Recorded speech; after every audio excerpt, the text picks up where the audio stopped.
Before he could even walk, he was exposed to a world of violence and sexual depravity. The father would bring home prostitutes in front of the mother. And have intercourse with them in front of the children.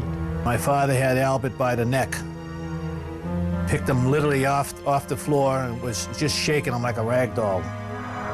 As a grown man, he desperately wanted women to love him. His desperation became a sickness, and women picked at random became victims of his lust and brutality. Eventually, he confronted the monster within him. Known to the world as the Boston Strangler, he confessed to it all. I did strangle her with my 2 hands. But was this man really the Strangler, or did he choose infamy over obscurity? He had an absolute pathological lust for celebrity. He wanted to be famous. He looked in the mirror every morning, said, "Who can I lie to today?" I mean, that was Albert the Silver.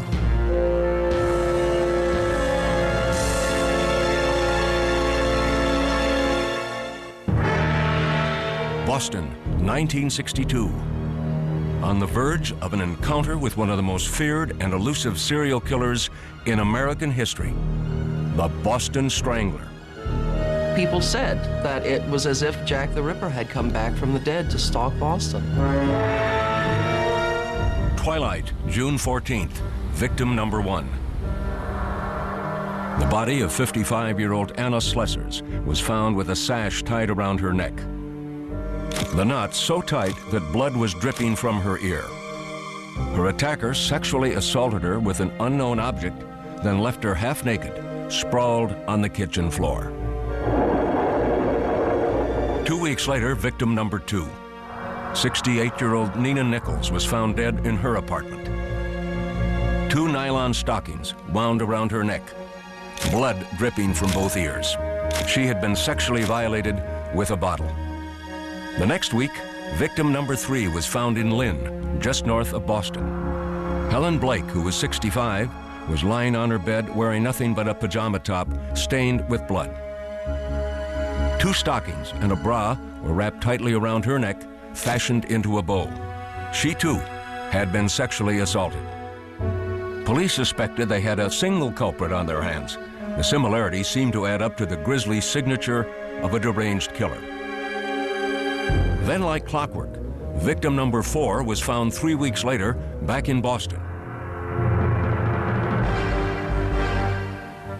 This time, the killer posed the naked body of 75-year-old Ida Erga, with her legs spread wide, straddling 2 chairs, exposed to whoever opened the apartment door. Once again, the cause of death was strangulation. The Boston Strangler had now pulled off more than a string of murders. He had paralyzed a city with fear. News reports said a madman was on the loose. Within 24 hours of the last murder, another elderly woman's body was found with her head submerged in a tub of water. Victim number 5. 67-year-old Jane Sullivan had 2 stockings twisted around her neck. Then there was an eerie reprieve. For the next 3 months, there were no more stranglings until December 5th, 1962. Victim number 6. Sophie Clark was found gagged and strangled in her apartment near Boston University. Her roommate discovered the body. She just didn't move, and I was really panicked and shocked, and I called out her name, and I said, "Oh, God." And I just stood there for about a second. I thought, well, what was I going to tell her mother? They thought they had a serial killer up until the Sophie Clark murder. At that point, they had to stop and think whether it could be the same individual, because certain things were different. All of the other victims were older and white. Sophie was young, and she was black. At this point, sheer panic enveloped Boston. No woman was safe. Old, young, black, white, anyone could be a target. Boston's Phantom Strangler was grabbing headlines fast. Newspapers churned out fear with each edition, and people looked for any way to protect themselves. Every morning, the pound would be empty because the dogs would have been seized by citizens. There has been a tremendous demand for animals of all sizes, both large and small, since the strangulations began. There was a run on locks. After each one of these stranglings, we get quite a spurt for all types of locks, mainly these chain locks. Avon salesmen and Fuller brushmen were brusquely driven away. The whole town was locked up. But all the security precautions failed to prevent another murder. By the end of 1962, the Strangler claimed his 7th victim. Patricia Bissett, just 23 years old, was found strangled on New Year's Eve. At this point, police were baffled. At each crime scene, there was no sign of forced entry, no robbery, no apparent motive. We don't feel that the person or persons responsible for one or more of these crimes is necessarily 100% psychotic. We feel that the person may be normal in many ways. We feel that they will tell someone about it. We would like to hear from that person or persons before harm comes to someone else. But harm did come. During the next year, 3 more women died at the hands of the Strangler, including 23-year-old Joanne Graff, raped, then strangled. The same day, America mourned the death of President Kennedy.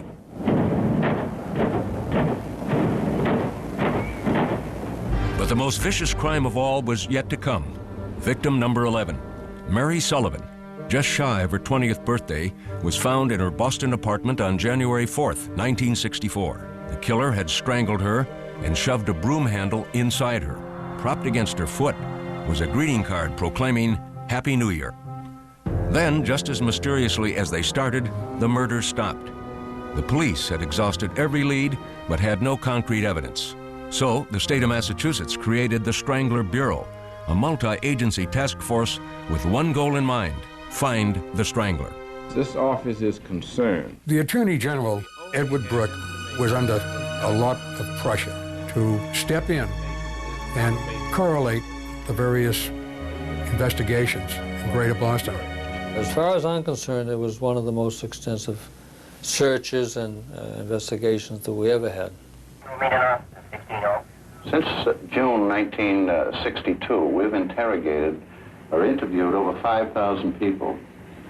We've screened over 2,500 sex offenders who have been released from mental hospitals and jails and institutions. But the cops had little to go on. We had well over 1,000 leads in our files, but no one suspect would apply to all of the stranglers we were looking at.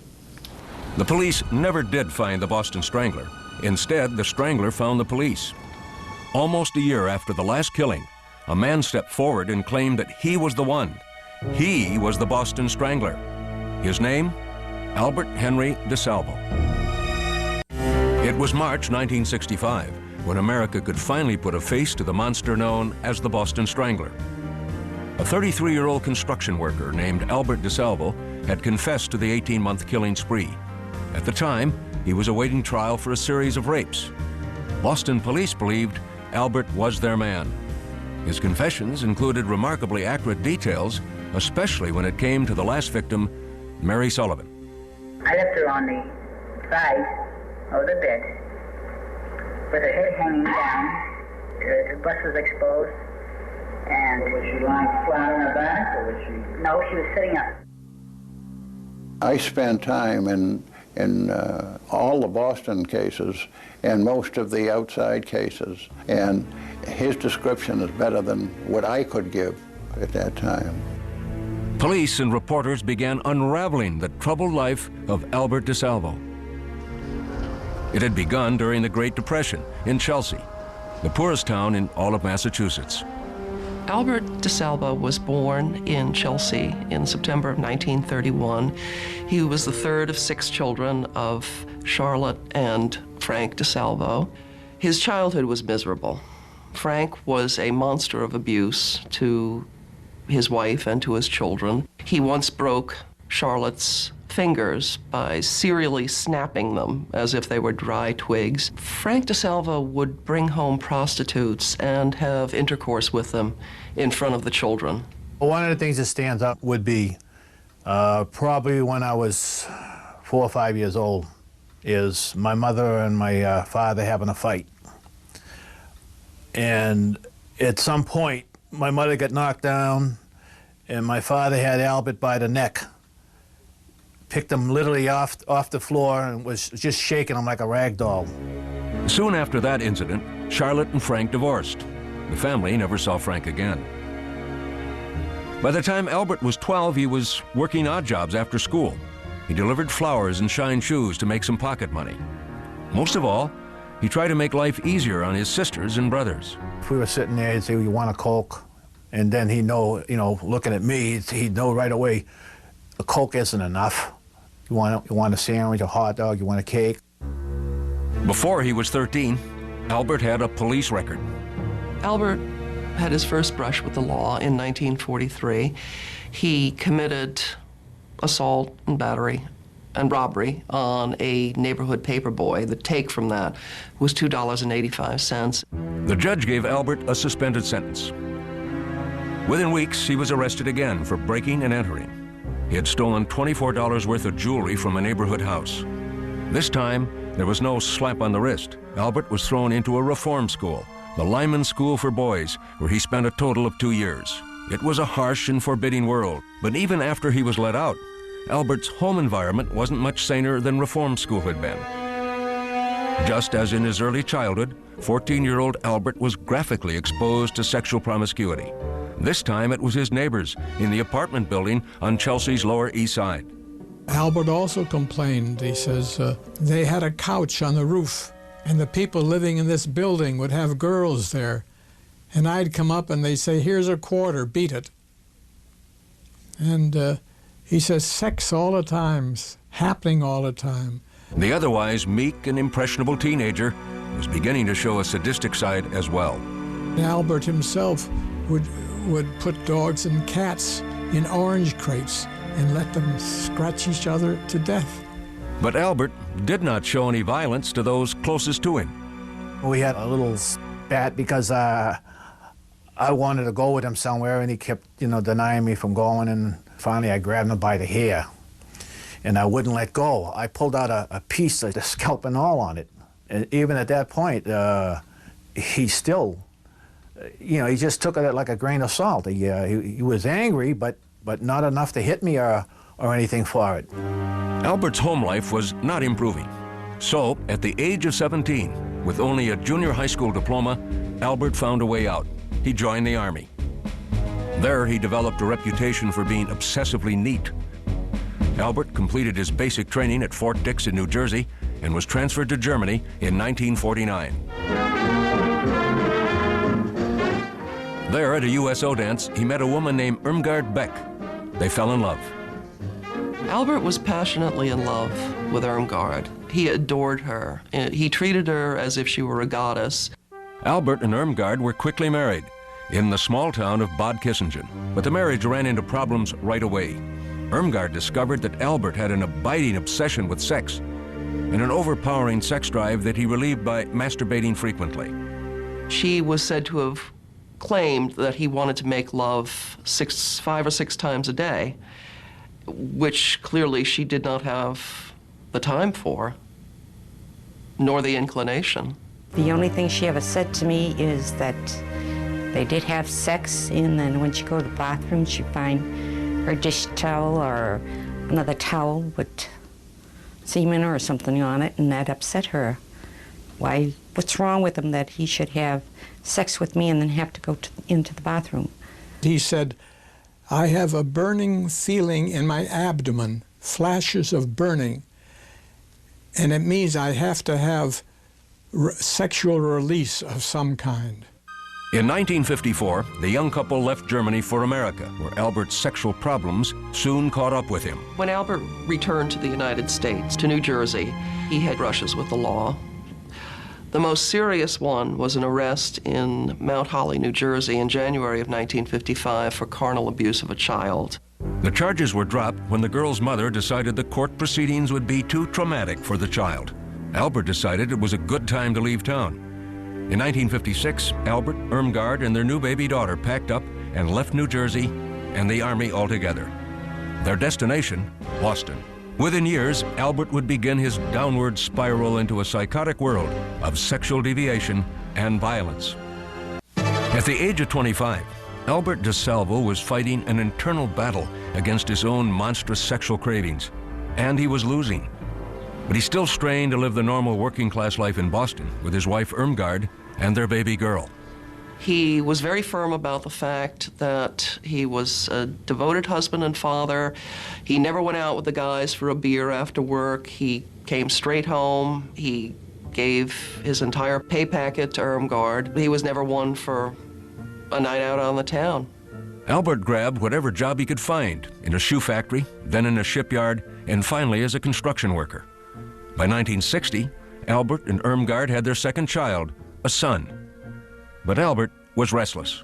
He wanted to be something in life and just didn't have the background, training, education, experience, or the wherewithal to become anyone except a loudmouth, self-centered, egotistical braggart. And a sexual predator. Albert had begun to prowl the streets of Cambridge searching for his prey. He invented a routine to con gullible young women, relying heavily on his ability to charm. A man claiming to be a representative of a black and white modeling agency, he called himself Johnson, was appearing at the doors of various young women and saying, "You're lovely, you should be a model, may I take your measurements?" That man was Albert DeSalvo.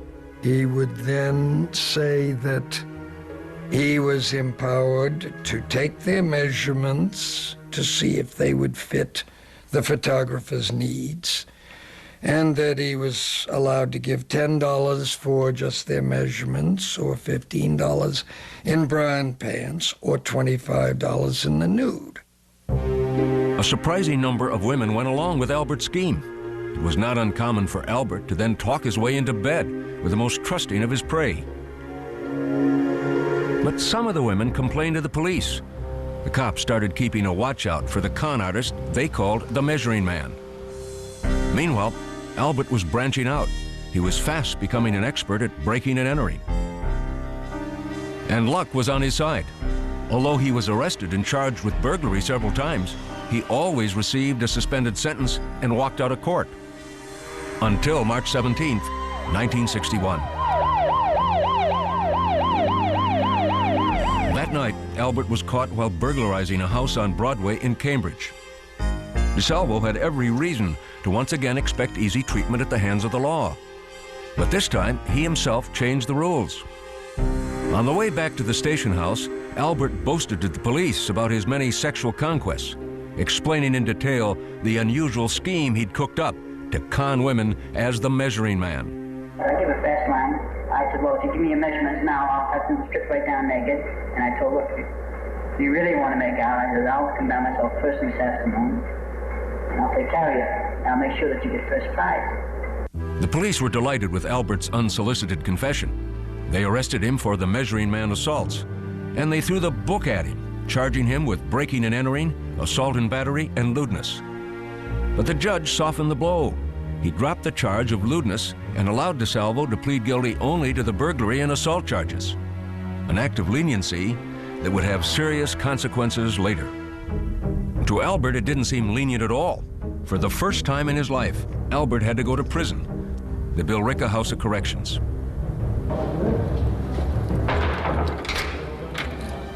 His sentence was just 11 months.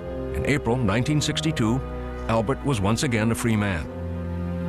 It was 2 months later that the first victim of the Boston Strangler, Anna Slessors, was found dead. For the next 18 months, the Strangler's string of grisly murders terrorized Boston and the whole nation. But the police never suspected Albert DeSalvo. Because the judge had not charged him with sexual offenses for the Measuring Man crimes, Albert's name did not come up when the Strangler Task Force combed the police files for suspects.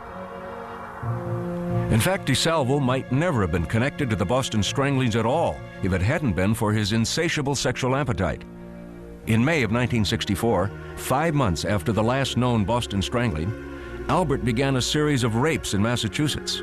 These crimes would earn him yet another nickname, the Green Man. The Green Man scheme was somewhat, well, considerably different from his Measuring Man gig. He got the name Green Man from the fact that he wore a workman's uniform. He would drive somewhere, and the urge would be on him. That's the only way he explained it. And he would park wherever there was a place to park. Then he would go in the building, and he would look at the bells. And if there's a name of a woman, he would simply press the bell.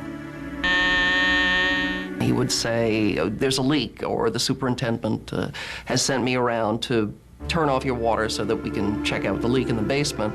And of course there would be no leak, but the woman would admit him to the house. He would then bind her and sexually assault her.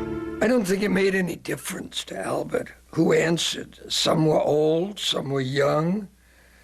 I think his criteria was that a woman answered when he rang the bell. Sometimes he would apologize to his victims. When he would tie them up, he would spread eagle them on a bed, and then he'd kiss them about the body and then do other things. 4 victims of the Green Man went to the police. And even though DeSalvo was not recorded as a sex offender, one cop with a good memory remembered that as the measuring man, Albert had been accused of sex crimes. The police told Albert to come in for questioning. Instead, Albert fled to his brother's house. He says, I'm going to be arrested. I says, well, what? What did you do? And he says, I've done some things. I says, what did you do? And he just started to cry. It was then that Albert made a startling confession to his sister-in-law about a break-in gone bad. He says, I did harm to somebody. I says, what are you talking about? He says, I'm responsible for your woman dying. I said, what old woman? What are you talking about? He says, I broke in a house, he says, and I scared the woman. She died of a heart attack. The woman Albert was referring to was 85-year-old Mary Mullen. She had indeed been found dead of a heart attack in her home, but there had been no evidence of foul play, and Mullen's death was never considered a homicide. Now, Albert brought his brother Richard and Richard's family home with him. When they arrived at Albert's house, the police were already there waiting. Something's going down. I says, you know, how come everybody's all of a sudden look at your car? So he says, well, I think this is it. I think they're going to arrest me. Then he started picking up speed. He ended up driving on the wrong side of the street, half on the street, half on the sidewalk. He was hitting no parking signs, stuff like that there. My husband says, you know, you can't do this. Cops are everywhere. So that's when he pulled over. He says, you stay here, and he got out and he started running. The chase continued on foot, but Albert's politeness kicked in. When one of the cops dropped his gun, Albert stopped running, found it, and handed it back to the officer. The cop showed his appreciation by cuffing him. When questioned by police, Albert confessed to several of the Green Man rapes. The judge in the case found the confessions disturbing enough that he sent Albert to a mental hospital for observation. There, Albert would meet another mental patient named George Nasser. As usual, Albert could not help bragging about his exploits. He was constantly talking about what his crimes were. While talking to George Nasser, Albert would confess for the first time that he was the Boston Strangler. Albert DeSalvo began the fall of 1964 at the Bridgewater State Hospital for the criminally insane. He had been arrested for a series of rapes in Cambridge called the Green Man crimes. The judge had sent him to the hospital to determine if Albert was competent to stand trial. As far as the psychiatrists were concerned, he was. I diagnosed Albert as a sociopath. A major characteristic was he was manipulative, not above committing crimes to get what he wanted. But there were also aspects, he was terribly insecure. He wanted to be the most important person in the world. Declared competent, Albert was sent back to jail, but not for long. In jail, Albert announced he was having visions of his wife appearing and berating him for his crimes. So the judge promptly sent Albert back to the mental hospital. This time, the psychiatrists decided to label him incompetent. Then suddenly, Albert started talking like he never had before. He bragged so much nobody believed him. As a matter of fact, he was found out only because he bragged to a cellmate, George Nasser, who was very bright. Nasser, who was in the mental hospital awaiting trial for murder, became Albert's confidant. He just wanted to know, what could a person do to help himself and his family if he had a series of terrible crimes to confess to and didn't want to be simply buried in the system, but wanted treatment for his crimes and wanted help for his family. According to Nasser, the terrible crimes Albert was hinting at were the Boston Stranglings. Nasser told Albert he would mention the problem to his own attorney, the famous young defense lawyer F. Lee Bailey. Bailey was intrigued by Albert's veiled admissions, but jailhouse confessions to unsolved crimes are quite common and often invented. So Bailey wanted some proof that Albert was telling the truth. To see if DeSalvo knew what only the killer could know, and no one could memorize if the real killer had told him. Bailey went to the Boston police and asked for detailed questions on the Stranglings, questions he could use to quiz Albert. We gave him probably 25 questions that, as far as we knew, were pretty much just secreted in our organization. They certainly were never printed in the newspapers or was on television. When Bailey arrived at the mental hospital with the list of Strangler questions for Albert, George Nasser was present as the meeting started. Bailey then pulled open a folder and asked Al a question. It was something like, what was under the sofa of Mrs. So-and-so's apartment? And Al said something like, it was a pink and blue scarf, silk scarf. And that's when I said, I'm leaving. Bailey checked Albert's answers with the Boston police, who told him Albert had passed the test with flying colors. Now Bailey was sure he was dealing with the real Boston Strangler. He called Albert's wife Irmgard and told her. Irmgard packed up their belongings and left with the children. Albert never saw his family again. But when his brother Richard came to visit him, Albert told Richard he had great plans for the future. The way he explained it was he was going to admit to something. It was going to make him famous and rich. He would be able to have books and movies and so many different things, and there'd be so much money involved that he would even own the hospital, the mental hospital that he'd be in. F. Lee Bailey signed on as Albert's lawyer. His top priority from that point on was to keep his client out of the electric chair. So Bailey cut a deal with the authorities.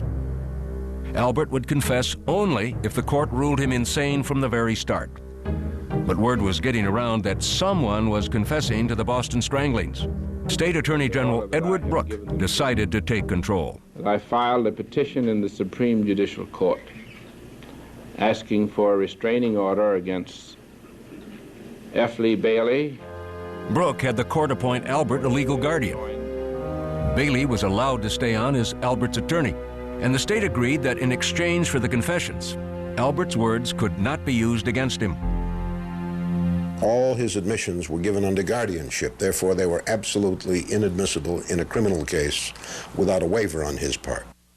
The police planned to corroborate the confessions with physical evidence and then prosecute Albert.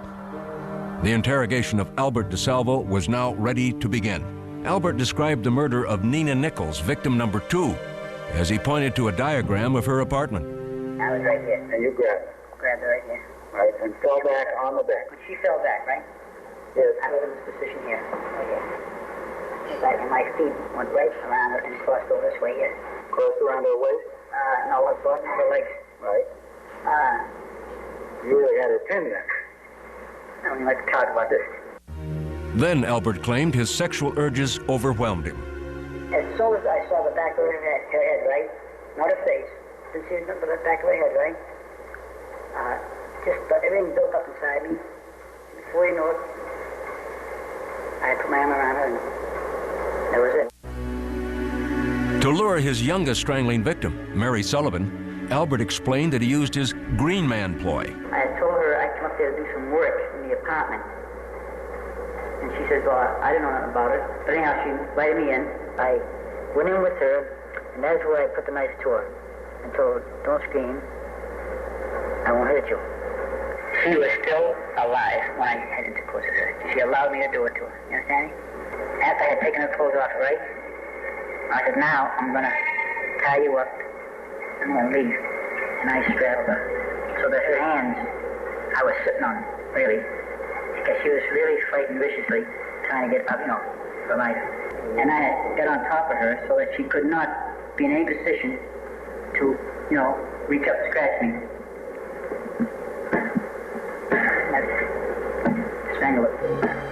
The next grim detail Albert described was one that only Sullivan's killer could have known. There's something I did with her. Now, what did you do with her? I know I left the broom inside her, but I didn't insert it to hurt her and penetrate her. You understand me? In all, Albert claimed he killed 13 women, 2 more than the police suspected. But after hours of talking with him, all the authorities had was talk. They couldn't link any physical evidence to Albert. That was not for lack of trying. There were no witnesses. Fingerprints from the scenes did not match Albert. Nothing connected him to the crimes except his word. He knew a lot of details that had not been in print. So we felt that if he were not the Boston Strangler, he either knew the Strangler or had been with the Strangler. The people of Boston wanted to believe that the Strangler had been discovered at last, but there were skeptics. The Strangler story had been front-page news for nearly 2 solid years. Albert could surely have studied the crimes from the news coverage. It is very interesting to me that Albert's confession reproduces the misinformation that appeared in the newspapers. For example, he grossly mistook the time of day that one of the murders was committed. He was mistaken about the type of weapon in another case. The police had agreed not to use DeSalvo's confessions as evidence against him, and they'd been unable to corroborate Albert's admissions with physical evidence. That meant that Albert was never actually charged with the Boston Stranglings and never stood trial for them. Instead, he was tried only for rapes he committed as the Green Man. Of course, considering his confessions, most people, including journalists, considered the Strangler mystery solved. To this day, everyone who read those papers believed that Albert DeSalvo was the Boston Strangler. Defending Albert on the Green Man charges, Bailey tried from the outset to convince the jury, all of whom had heard of Albert's confessions to the Boston Stranglings, that Albert was insane. I hope that they recognize insanity, because I think it will promote some interest in finding out why he is the way he is. The prosecution said Albert knew right from wrong. He would tie the women up. He would touch them on their breast, in their private parts. He was able to carry on a conversation. He was not ranting or raving or incomprehensible as he spoke to the many victims. We use that as a sign that he was sane and that he knew he was committing criminal acts. The trial lasted 8 days. The jury took 4 hours to reach its verdict, guilty, but not insane. I felt that we had given them a common sense, logical case, and I am pleased that they saw it our way, sir. Albert was convicted on all charges. The judge sentenced DeSalvo to life in prison. Albert DeSalvo had never been formally charged with killing any of the victims of the Boston Strangler. Technically, all the cases remained open. But as far as a relieved nation was concerned, the Boston Strangler was at last behind bars. But Albert had other plans. Convicted of a series of rapes, Albert DeSalvo had been sentenced to life in prison. He had confessed to being the Boston Strangler, but would never stand trial for those crimes. In January 1967, he was returned to the mental hospital, awaiting transport to prison. A month later, he connived with 2 other patients to break out. Insofar as we know, one of them, at least, must have had either a key or some type of metal artifact, whereby he was able to put his arm out of what is known as the peephole in the door. The 3 escapees jumped down an elevator shaft under construction and scaled a brick wall. In Boston, they split up. Midnight, February 23rd, 1967. Albert DeSalvo was on the loose. Once again, fear gripped Boston. It was a repetition of what they had gone through when he was running around loose killing people. Believe me when I tell you, the population of Greater Boston is 2 million. Let's say 1 million were women. 1 million women were in panic in Greater Boston at that time. One newspaper offered a $5,000 reward for Albert's capture. DeSalvo's lawyer, F. Lee Bailey, said he would double that amount if Albert was captured unharmed. Police, heavily armed and carrying tear gas guns, combed the state. The hysteria was incredible. It was front-page headlines in all of the newspapers. Newspaper articles appeared warning women what to do and what not to do. Albert, meanwhile, decided to pay a visit to his younger brother. I was kind of happy to hear his voice calling me from downstairs, rang the bell and says, hey, it's your brother Al down here, but surprised at the same time because, you know, even though I knew at some point he would escape, I just didn't know when. Richard agreed to help Albert. He gave him civilian clothes and a gun. Now, armed and dangerous, Albert made it out of Boston and headed north to the city of Lynn, where police were on the alert. The captain grabbed me and he says, we have information that DeSalvo's in Lynn. And I said, oh, wonderful, that's all we need today. It was 36 hours after Albert had escaped. After walking around undetected for a few hours, dressed in an old Navy uniform he had found, Albert stopped at a shoe store and asked to use the phone. He said he needed, quote, to call F. Lee. And as soon as he said that, we all turned and realized that that was DeSalvo. And while he was calling Bailey, we called the Lynn police and told them he's here. While we were waiting for the police, I don't know why, but I asked him, did you strangle all those 13 women? And he responded, I think I got the words exactly as he responded, I honestly don't know. I know I did some of them. Within minutes, the police converged on the shoe store. Well, we dashed into Simon's. He was standing in the rear of the store. I recognized him from the picture, and I asked him his name. He said it was DeSalvo, and I put the cuffs on him. Did he give you a hard time? No, he didn't. Did he say anything to you? He said he was DeSalvo. As the different police agencies fought over the privilege of returning Albert to jail, DeSalvo was paraded before the swarm of reporters. That would do no harm to nobody. My only purpose for leaving. Okay, let's go, Albert. Come on. Al, did you keep that promise? I did. I didn't bother nobody. After the fact, Albert DeSalvo insisted that his escape was meant to protest his being sentenced to a prison instead of a mental institution. Albert has had a single-minded and often articulated desire ever since he got in the place, and he initially retained me for the purpose of getting him to an institution where there were doctors. It was that simple. After his capture, Albert was promptly shipped to the place he had tried desperately to avoid, Massachusetts' toughest penitentiary, Walpole. There, he was reunited with George Nasser, who was serving a life term for murder. The two hatched a deal they hoped would bring them money and fame. My agreement with Al was simply this.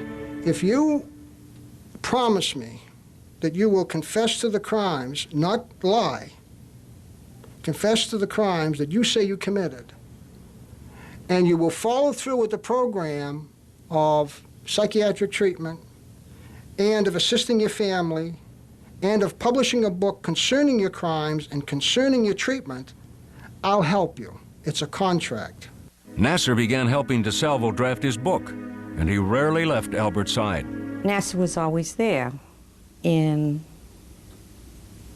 even though we asked him a couple of times, what does he have to be here? I mean, this is family, you know? He says, well, he's only going to advise. I says, he's sitting there doing nothing. Albert decided to cash in on his infamy with a sideline business. In the prison crafts room, he began assembling women's jewelry. His specialty was chokers.